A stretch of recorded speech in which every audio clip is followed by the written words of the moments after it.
আসসালামু আলাইকুম। আমি আজকে আপনাদেরকে দেখাবো সাস পিঠার রেসিপি। এটাকে ফুল পিঠাও বলা হয়, অনেকে বলে জামাই পিঠা। এই দেখেন, অলরেডি একটা সাস পিঠা তেলে দিয়ে দিয়েছি ভাজার জন্য। এখানে দেখেন সাস পিঠাটা তৈরি করেছি।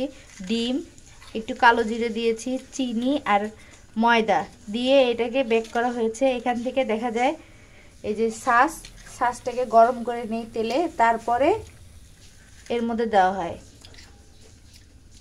এই দেখেন, প্রথমে সাসটাকে তেলে দিয়ে কিছুক্ষণ গরম করে নিতে হবে সাসটাকে, এরপর ময়দাতে দিতে হবে। এই দেখেন, ময়দার মধ্যে দিয়ে এই যে দেখেন তেলের মধ্যে দিয়ে দিচ্ছি।